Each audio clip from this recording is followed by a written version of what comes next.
Cette année, le Motoclub de Tonnerre organisait sa 70e édition. Après 2 ans sans épreuve, c'était le retour des pilotes et des courses.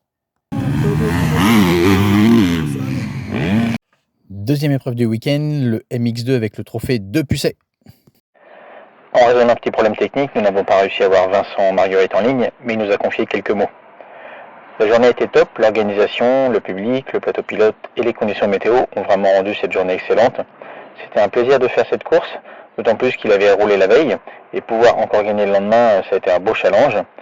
Ça a été aussi un plaisir de pouvoir rouler avec une nouvelle génération de pilotes qui l'entraînent ou qui l'a entraîné, notamment des pilotes qu'il a vus lors de la détection FFM lorsqu'ils étaient en 85 cm3.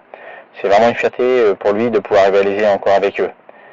Il espère nous retrouver l'année prochaine. À bientôt.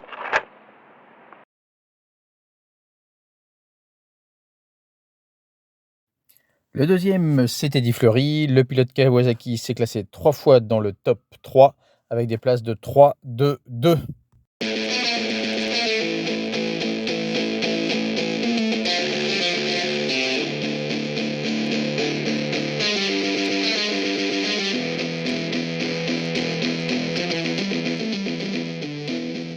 Nicolas Alias termine 3e. Il monte sur le dernier accessite du podium grâce à sa victoire lors de la première manche.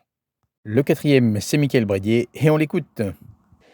En première manche, avec un départ très très moyen où j'étais positionné à l'intérieur, je pars au-delà des 15, même avec des tours très agressifs dans les premiers tours et tout pour essayer de remonter plus vite. Je parviens à remonter 5e, mais je me retrouve trop loin des pilotes de devant, même en étant plus rapide. En deuxième manche, meilleur départ milieu de grille, dans le top 10, avec une belle bagarre dans les premiers tours. Je me retrouve vite 5e aussi, avec pareil des temps chrono très réguliers, mais le groupe de devant a eu le temps de se décrocher, donc compliqué d'aller se batailler. Troisième manche, très bon départ, je pars dans le top 5 sur une piste qui s'est très très bien défoncée et bien séchée. Je pars dans le top 5, je passe 4e en tout début de manche, avec des chronos très rapides et réguliers, un peu compliqué au début quand même. J'ai eu un peu de mal à me mettre dedans, même si j'avais des chronos encore plus rapides. Et au fil de la manche, j'arrive à revenir sur le 3e et on finit côte-côte sur la ligne. Je finis quand même 4e. Je remercie mon père et ma copine qui ont été au panotage, aux personnes qui sont venues m'encourager.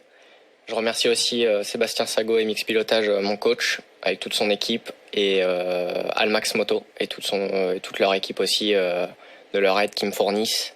Et je remercie aussi le Motoclub de Tonnerre-la-Sogne pour cette organisation et cette préparation de piste qui a été parfaite. Merci.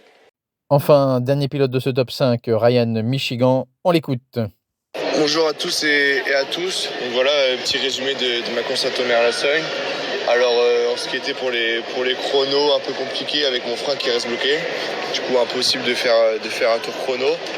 J'arrive à faire 4 quand même sans sauter les sauts et enchaîner un tour rapide. Ensuite la première manche un peu compliquée, un bon départ. Je pars 4, je tombe, je reste bloqué dans les filets. Je repars dernier. J'arrive à remonter 10e.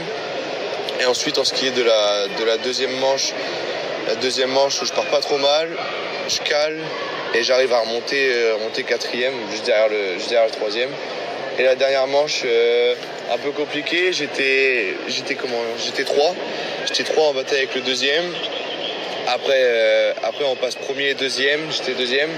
Et là mon guidon commence à se desserrer, j'ai dû finir la manche sans sauter les sauts, guidon desserré, pour réussir pour finir sur une troisième place à la troisième manche. Donc voilà, au niveau du terrain, moi j'adore les terrains comme ça, grosse ornière, terrain super bien préparé, des gros sauts, tout ce que je kiffe. Donc merci à tous et on se voit l'année prochaine.